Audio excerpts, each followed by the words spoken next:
Since the beginning of Star Wars, fans have grown to love and hate both the Jedi and the Sith. But there is a much wider galaxy out there of Force users. Here are some of the best. Although the Jedi Order stresses maintaining balance in the Force, it traditionally favors the light side, which promotes defense, passivity, and peace over dark traits like fear, anger, and hatred. However, other Force-sensitive beings truly are all about balance. One such being is Bendu, an ancient being introduced in the Star Wars Rebels 3rd season episode Steps into Shadow. A Force-sensitive entity who lives on the planet of Artalan, Bendu claims to represent the center of the Force, residing between the light and dark sides. Refusing to take sides in any conflict, Bendu has still accumulated vast knowledge of the Force over many years. Although Bendu claims not to interfere in the affairs of the Jedi or the Sith, he does aid Force-sensitive beings, including Jedi Knight Kanan Jarrus. After Kanan loses his sight in a battle, the imbalance he feels awakens Bendu. Not only does Bendu teach Kanan to use his other senses to compensate for his lost sight, but he also counsels Kanan on his fears about losing his apprentice, Ezra Bridger, to the dark side. Bendu continues providing counsel to both Kanan and Ezra in later episodes. While he seems largely benevolent, he's also fiercely neutral and even claims it may be the will of the Force to destroy the Jedi. Star Wars often focuses on stories of good versus evil, but Bendu reminds audiences that there are always shades of grey in between. A shaman and the clan mother of the Night Sisters of Dathomir, Mother Talzin occupies an unusual place in the Force.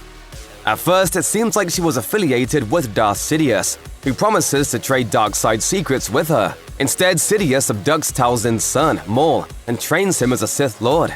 Talzin seeks revenge against the Sith, eventually using her magics to resurrect Maul and empower his brother, Savage Opress, so they could battle Sidious. These feats cause her to lose her physical body, yet she survives as a spirit and continues affecting events on the physical plane.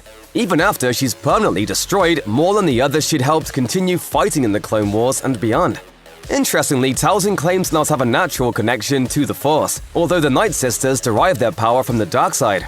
Her abilities are based on Dathomir-style dark magics, allowing her to use a form of Force lightning, see the future through a crystal ball, and transform others, most notably when she gives Maul a new pair of mechanical legs. While she undoubtedly uses the dark side, her vendetta against the Sith makes her a very different player in Star Wars power struggles. When it comes to choosing the most notable Jedi, several candidates come to mind. Jedi Master Yoda trained Jedi Knights for centuries. Obi-Wan Kenobi was one of the Jedi Order's most accomplished knights. However, Luke Skywalker, the focus of the original trilogy, stands out as the most significant Jedi of his time. What's remarkable about Luke is that he often walks alone on his journey toward becoming a Jedi. Although he receives training from both Obi-Wan Kenobi and Yoda, and studies texts left by Jedi Masters from previous eras, the Jedi are largely extinct by the time Luke begins his training, requiring him to learn in unconventional ways. This no doubt influences his scrappiness, determination, nobility, and power. The Republic's Jedi Order fell before Luke's birth largely because of the Jedi's hubris, casting doubt on their teachings and morals. Luke also allows himself to be guided by the Force itself, rather than one teacher, which allows him to become a very different type of Jedi. Although he favors peace and serenity, he's not afraid to tap into his darker emotions, as we see in his more aggressive fighting style in The Mandalorian Season 2's episode, The Rescue, or in his fight against Darth Vader in Return of the Jedi. At his best, he's one of the most balanced Jedi Masters, and can attain almost unbelievable levels of power through his connection to the Force. There's a reason why he's known as the Chosen One. Having been both Jedi Knight and Sith Lord, Anakin Skywalker walks a path that, while devastating, ultimately is drawn by the will of the Force. His incredibly high midichlorian count gave him incredible potential and helps him achieve mighty Force powers. Yet his early life as a slave, coupled with the Jedi Order's inability to understand him, made him very unstable. You're a slave? I'm a person, and my name is Anakin. Ultimately, Anakin's distrust of the Jedi, desire for power, and fear of losing his loved ones caused him to fall to the dark side and become Darth Sidious's apprentice, Darth Vader. A battle with Obi-Wan Kenobi leaves him stripped of much of his power. Yet even then he shows he was still obeying the will of the Force by destroying both the old Jedi Order and eventually the Sith in Return of the Jedi, two institutions that, in Vader's time, no longer bring balance to the Force. In the process, he allows his son Luke to bring about a new Jedi Order potentially better suited for its time. As a Sith Lord, Darth Vader is utterly ruthless and consumed with self-loathing. Although he's able to find redemption by killing Darth Sidious and living on as Anakin Skywalker's Force ghost, his journey is filled with pain and suffering, showing that the Force can be quite violent in its attempts to bring balance. The apprentice of Anakin Skywalker, Ahsoka Tano, has been many things over her lifetime. Initially, it looked like she would become a member of the Jedi Order, training as a Padawan under Anakin and serving as a general during the Clone Wars. However, Ahsoka becomes disillusioned by the Jedi Order and leaves after being falsely accused of committing crimes. She spends several years traveling incognito before resurfacing as the Agent Fulcrum in Star Wars Rebels to aid the emerging Rebel Alliance. Later still, she strikes out on her own again, in adventures we'll see in the upcoming Ahsoka Disney Plus series. Although people like The Mandalorian refer to Ahsoka as a Jedi, Ahsoka has made it very clear that she does not associate herself with the Jedi Order anymore. Nevertheless, she continues to practice her Jedi skills and wields 2 white lightsabers, signifying her affiliation with neither Jedi nor Sith. While she continues to help those in need and offer counsel to Jedi like Luke Skywalker, at the end of the day, Ahsoka is one Force-sensitive individual who defies classification. A member of Yoda's unnamed species, Grogu is affiliated with many groups. Raised in the Jedi Temple before the events of The Mandalorian, Grogu had been trained by many Jedi Masters and had tremendous Force potential. However, his path to becoming a Jedi was cut short when Order 66 caused clone troopers to exterminate most of the Jedi. Hidden away by an unknown benefactor, Grogu is eventually found and protected by Din Djarin, the Mandalorian, who comes to care for him like a son. While the Mandalorian helps Grogu reunite with the Jedi, the child eventually decides this path is not for him. Forced to choose between a life with the Mandalorian or a life with the Jedi by Luke Skywalker, Grogu chooses to reunite with Din Djarin, who looks like he'll train Grogu in the ways of the Mandalorians in The Mandalorian Season 3. If Grogu does indeed decide to use his Force abilities as a Mandalorian foundling, he won't be the first one. The legendary Tar Vizsla was a Force-sensitive Mandalorian who was inducted into the Jedi Order.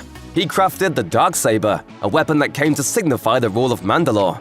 Although Luke claims Grogu could only live as a Mandalorian or a Jedi, it's still very possible Grogu can do both. Members of Yoda's species live centuries, meaning the 50-year-old infant has many different career paths in his future.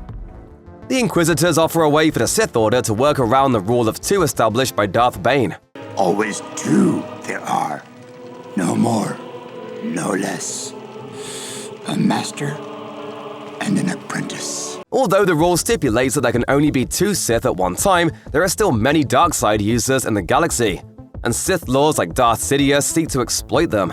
This leads to the creation of the Inquisitors, Force-sensitive agents tasked by Palpatine with the job of hunting down any Jedi who survived Order 66. Many of these Inquisitors are former Jedi themselves, including a Padawan Jedi Temple guard who swore allegiance to the dark side and became the Grand Inquisitor. As the leader of the other Inquisitors, the Grand Inquisitor answers directly to Darth Vader. While he isn't a Sith Lord, the Grand Inquisitor functions as a parallel to Darth Vader. Much like Anakin Skywalker, the Grand Inquisitor fell to the dark side after becoming resentful that the Jedi Order did not share its secrets with him. He also regularly deceives and betrays his fellow Inquisitors, including the third sister, Reva, who sought to usurp his title in Obi-Wan Kenobi, showing that the worst dark side users didn't have to be Sith. A member of the Guardian of the Whills, a religious order that promotes unity with the Force, the blind warrior monk Chirrut Îmwe is a devout believer in the Force. Although he isn't a Jedi, Chirrut appears to be Force-sensitive and can use the Force to perceive his surroundings and accomplish miraculous feats. In Rogue One, a Star Wars story, he takes out an entire gang of stormtroopers using only a wooden stick, blows a ship out of the sky with his light bow, and walks through a firefight without getting hit by a single blaster shot, although he dies in a subsequent explosion. Chirrut also feels the Force around certain objects and beings. He can sense a Kyber crystal, the power source of a Jedi's lightsaber, around Jyn Erso's neck. Later, he feels the Force moving darkly around Cassian Andor, and correctly predicts Cassian is preparing to assassinate someone. While his powers appear low-level compared to the more exotic abilities of the Jedi and the Sith, Chirrut's faith in the Force is unshakable, and he willingly submits himself to its will, up to his death.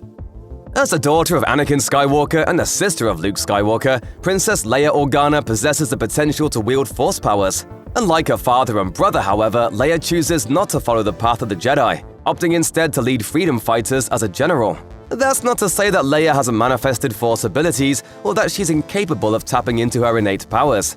Even as a child, Leia is able to resist an Inquisitor mind probe in Obi-Wan Kenobi, a feat she replicates as a young adult in Star Wars Episode 4: A New Hope. Her resistance to the mind probe is considerable. It'll be some time before we can extract any information from her. She also has an instinctive connection to her brother, Luke, and can sense his presence in The Empire Strikes Back and guide the Millennium Falcon back to him. In The Rise of Skywalker, we learn that Leia had been trained by Luke, but stopped after believing her son would die at the end of her Jedi path. Nevertheless, Leia still uses her Jedi abilities to survive in battle after being blown out to space, and later manifests as a Force ghost along with Luke. Some may feel that someone with her degree of Force potential should be a Jedi, yet Leia invariably charts her own course.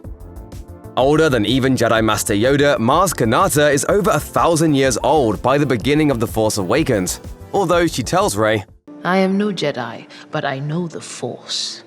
Maz is Force-sensitive and has knowledge of the Force. This enables her to chart her own path and be a largely benevolent being who still has no problem dealing with the scummier folk in the Star Wars galaxy. Indeed, Maz gains a reputation as a pirate queen, hosting traveling smugglers and criminals at her castle, which resembles a somewhat cleaner version of Tatooine's Mos Eisley Cantina. It's not surprising that she develops a friendship with Han Solo or refers to his first mate, Chewbacca, as her boyfriend.